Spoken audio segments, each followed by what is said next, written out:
All right, so Renova Energy, here's how I see it. Kind of break it into sections here. So we'll start with the top. I got the letters here. So I saw that it had 1.5 inch clear acrylic for the glow, which would be kind of classy. And then you had like 1.5 inch deep, like reverse channel there. We're gonna go ahead and just go with acrylic on both and just paint the front opaque, and like we do, paint it white so it's good, gets good glow. It's absolute certainty that we would not be able to fabricate a reverse channel letter, even no matter how well we tried, to match a precise CNC piece of acrylic here. Even if we were to try to, cut a groove in here and try to slide this over, there's no way that our bending and folding the corners would line up properly.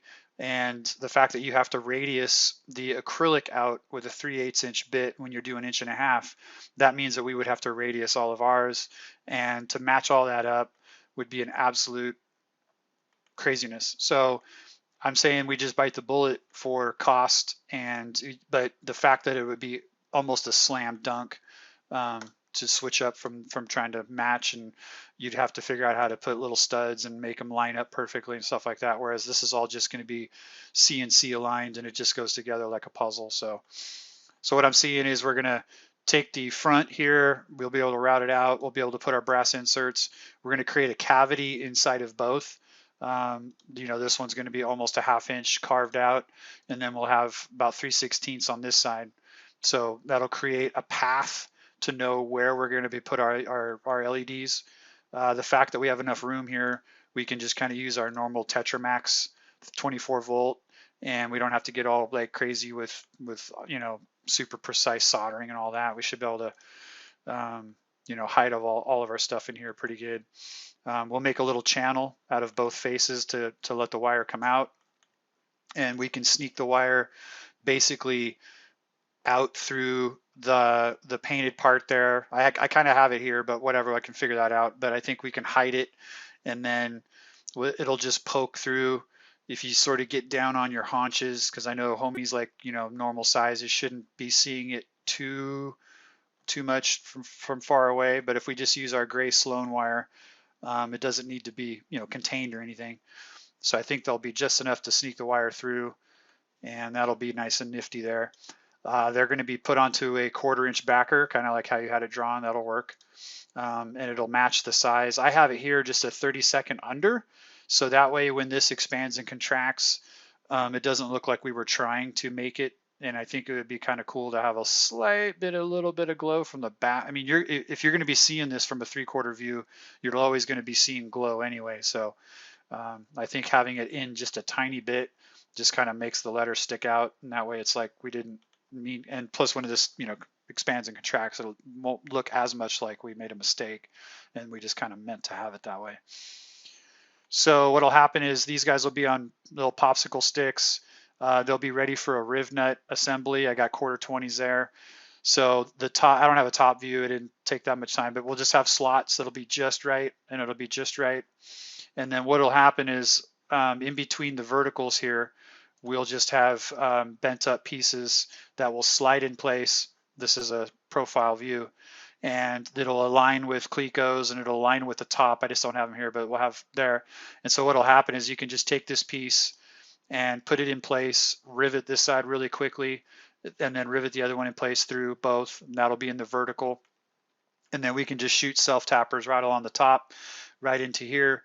And that's going to add a lot of rigidity. Actually, when you get done putting all of these in place, that's going to be having like an 8-inch beam all the way across. That's really going to help. And then what'll happen is you can just slide these in toaster style, and then it'll just have the alignment holes for each letter just perfectly, in spot. So I just chose to do these two, but essentially just imagine like all of them along, and then it'll be easy assembly, and then you can just feed the wires through and make your connections and everything. So somewhere in the back will be our power supply, all that. This is just 090, normal type stuff like we do. So it'll just make that 12-inch like you said. But as far as that's the letters, I think that explains that. Of course, you could always hit me up if you have questions.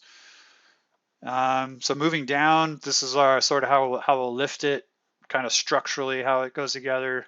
Again, just the box on top of this. What we'll do is we'll make this frame, the outer frame, and then we'll go ahead and lords and rivet all these pieces to that, and then kind of construct this frame inside of this frame. That way it's nice and strong. So this will just be 2x4 slid through to give it strength like we do along the bottom for these long ones. That way it gives it some rigidity.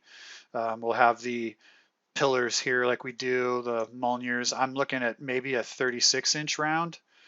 It might be a little too wide here, but I don't know. But that way maybe don't have to go so deep. Might be a YJ install can weigh in on that literally, whether or not they want to do a 36 with more shallow, or if the 24, because this is kind of wide. I don't know. It's not very tall, so I don't know what YJ will say. But that's a lot of surface area to push against, so I don't know what this will be.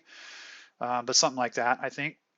And then for lifting, you'll see this is 1/4-inch plate. We've done this before. Fabrication knows what's up, but we'll just weld a piece of, so this is 2x4, 2x4, and then it'll be another piece 2x4, and then we'll just weld the crap out of that, and then these will go up to a plate. So essentially we'll be lifting the structure from this and putting, all this is going to be very rigid as well. So a lot of lamination going on. What I think will be sneaky, you can see here, I think what we'll do is we'll use the power hole. It'll just widen the power hole for these letters, and that'll be the lift point. So that way when we're done, we can take the lift point out, and then when the letter covers that, it'll be like, ooh, how'd they do that? So there won't be any doors or hatches or anything, because obviously you could see it from what he's saying with his laser eyeballs. He could shoot lasers all over, but he's definitely higher than that. So what I'm showing here is it's ghosted.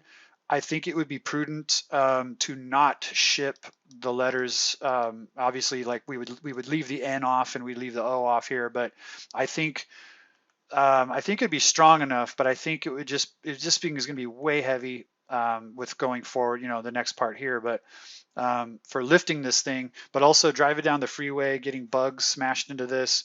You got to understand, going down the freeway, it's a constant 55, if not more, mile-an-hour wind. So whether or not these things, they could get a rock chip, it could fly up and hit it, but also just making this lighter for travel and making these safe. I think if we took like 3 at a time and wrapped them in blankets and then just made like little packets, then we could ship them separately. The fact that we just slide these in and put 2 bolts, I think this would be no more than doing the work of doing an attic job where we're putting, letters on a wall and having to just kind of collect in the field and wire it up. This is no different than doing a channel letter job in the field. So I think it would be prudent to ship this without the letters, less chance of damage, less heavy for lifting and all that.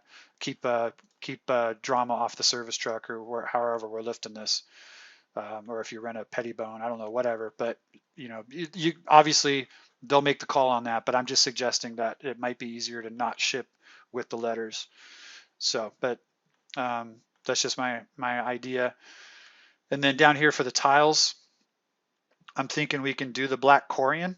I kind of like the black corian as well. I think it's pretty cool. I think if I recall, I think it's 1/2 inch, right, to 12 millimeter. So if that is 12, we would use these shorter. There's a shorter version.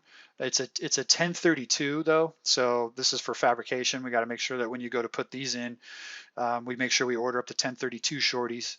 That way they can nail these down. But I think having these go on here makes all the sense, and very easy. We can just route all of these, tap in these threads, and we're done. These are done. And then what we can do is then we can specify which ones go here, and then we can line up with our flat cutouts, and then they can go through, and we could just use our normal brass inserts for that as well. I've got 3/4 inch acrylic here, so I think that would be pretty straightforward and pretty easy there. So I think it would make sense to have all that. This would just be sheeted aluminum like we just make a cabinet inside, it's like our normal cabinet side cabinet. That way it can be bondoed and cleaned up, and then paint it black or light gray or whatever. And then I think putting those midnight corians would be awesome. A word about the midnight corians, you kind of commented about them cracking. The only reason why they cracked was because we sort of ignorantly, naively wrapped the aluminum boxes with the Corian directly like a laminate. And it wasn't the heat, but it was actually the cold after I did the post-mortem on them and figured out what was up. Like if you were to take a look at this, I kind of have this set up. So the difference between the cold and the hot. So assuming I think we made them in the spring or the summer, we were probably looking at 90-degree weather when we assembled them. But it was the cold that got down into the 30s when I looked at the Farmer's Almanac in the years that we installed. I'm talking about the Palm Springs Art Museum. Those cracked because of the fact that it got too cold, and the aluminum didn't shrink, but the acrylic did quite a bit. That's why it cracked. I have all the confidence that just having a 15-inch square, so this is 15.18 in order to give us the spacing that you had laid out. The difference between 30 degrees and 180, which we have temp gunned the black before, and it got up to, the same thing. The art museum, I did a temp gun measurement, and it got up into the 170s on the surface. So from this coldest to the hottest would be 0.04. And so that's the reason why the panels were cracked, is because they didn't have anywhere to shrink, ironically, not grow. So if we have that, we oversize these holes a little bit. When it comes time to do this fabrication, we have like a half-inch. We could just put a little half-inch spacer, or you could take 1x1/2 rod or rectangle tube and kind of lay it in between like a tile worker. You can do the bottom row first and then tighten them all down, and then put a half-inch rod and then lay these on top and then tighten them all down, and then we can make sure that these are just super straight, looking really clean.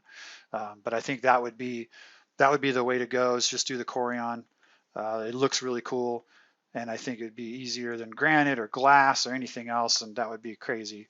But whereas, with this, we could route all the holes and everything lines up, and this turns into just one big puzzle set that just goes right together, I think. Knock on wood. So anyway, I think that should do it. I think that's a good way to do it. So if you have any other options, or if you see something different, then let me know.